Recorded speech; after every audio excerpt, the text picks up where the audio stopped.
Hello friends, मैं Aryan Shukla business adviser YouTube channel business hour पर आपका स्वागत करते हैं। आज हम बात करेंगे कार्य के लिए क्या चाहिए या कार्य करने के लिए क्या क्या चाहिए, या कार्य करने के लिए क्या क्या चाहिए। क्योंकि नेक्स्ट बिजनेस में अब कार्य को प्राथमिकता दी जा रही है, कार्य को प्राथमिकता दी जा रही है।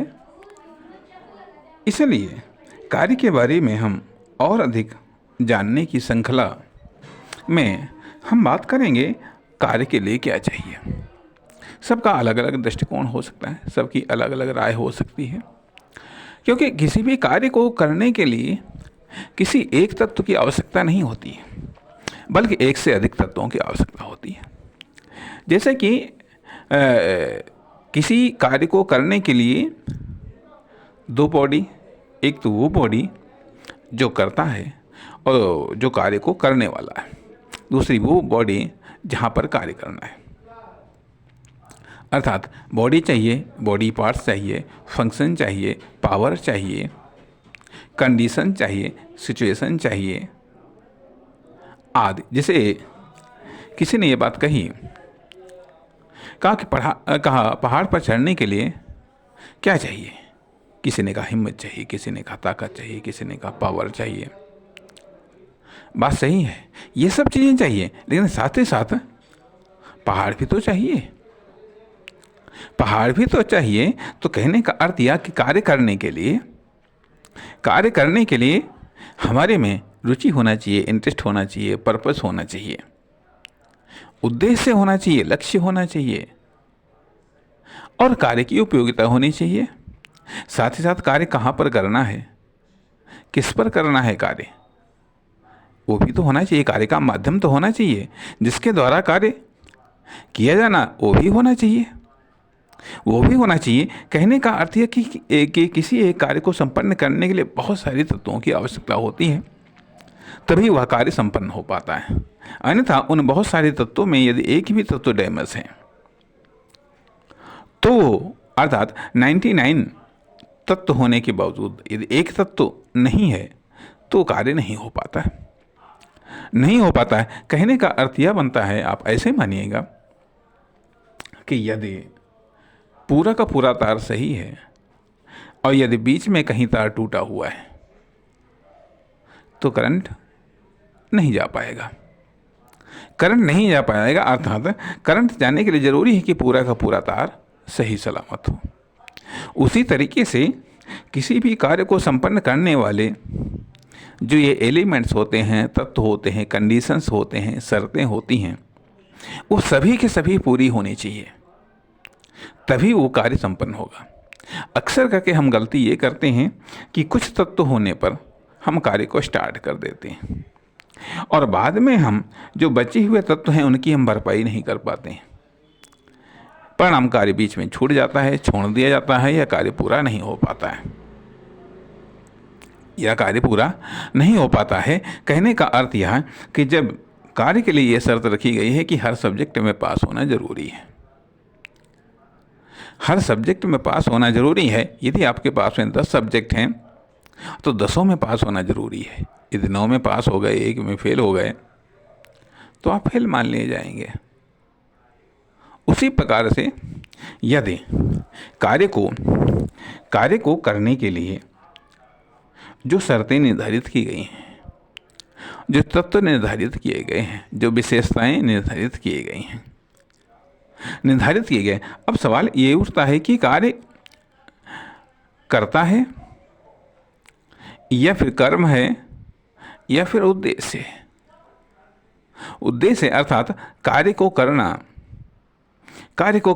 हमारा एक प्रयास है, या फिर कार्य को कंप्लीट करना हमारा उद्देश्य है। यदि हमारा कार्य को कंप्लीट करना हमारा उद्देश्य है तो हम एक भी चीज़ को अनकम्प्लीट नहीं रखेंगे, लेकिन इसके बावजूद हम 50% तक ही कंप्लीट कर सकते हैं, 50% तक ही कार्य को कंप्लीट कर सकते हैं। अब कार्य भी अनेकों प्रकार के होते हैं, छोटे बड़े होते हैं, कुछ ऐसे कार्य होते हैं जिन कार्यों को कंप्लीट करना हमारे वश में है, और कुछ कार्य ऐसे भी होते हैं जिन कार्यों को कंप्लीट करना, जिन कार्यों को केवल हम अपने एरिया तक तो कंप्लीट कर सकते हैं, उसके बाद में वो कार्य दूसरे के एरिया में पहुंच जाते हैं जहां पर दूसरे को कंप्लीट करना होता है, दूसरे को कंप्लीट करना होता है। इसलिए वहाँ पर कार्य की जो सक्सेस का परसेंटेज है वो 50% या 50% से कम या ज़्यादा हो सकता है, कम या ज़्यादा हो सकता है। इसलिए कार्य किसी एक बात पर निर्भर नहीं करते। कार्य का होना, कार्य को स्टार्ट करना एक अलग चीज़ है, कार्य को डेवलप करना एक अलग चीज़ है, और कार्य को फाइनल स्टेज तक पहुंचाना एक अलग चीज़ है। एक अलग चीज़ है। कहने का अर्थ यह बनता है कि यहाँ पर एक तो वो चीज़ आती है जो हमारी इंटरनल पावर है। इंटरनल पावर है जो कार्य को सपोर्ट करती है, अर्थात कार्य को करने के लिए चाहिए क्या क्या। यदि इंटरनल पावर चाहिए तो एक्सटर्नल सपोर्ट भी चाहिए, अर्थात कार्य का विस्तार कहाँ कहाँ तक है, कार्य का विस्तार कहाँ कहाँ तक है। यदि केवल हमारे एरिया तक ही है तो निश्चित तौर पर उसके कंप्लीट होने की अधिक संभावनाएं हैं। लेकिन यदि कार्य का विस्तार दूसरे के एरिया या तीसरे या चौथे पांचवें तक के एरिया में है तो निश्चित तौर पर वहाँ पर उन सब लोगों की भी सपोर्ट चाहिए। इसलिए कार्य के बारे में कुछ ऐसी धारणाओं को भी जानना जरूरी होता है जो सार्थक होती हैं, साथ साथ कुछ ऐसी भी धारणाओं को जानना जरूरी होता है जो निरर्थक होती हैं। सवाल इस बात का उठता है कि आखिरकार कार्य वास्तव में है क्या, कार्य का पर्पस क्या है। नवनिर्माण करना, संशोधन करना, परिवर्तन करना, आखिरकार क्या उद्देश्य है।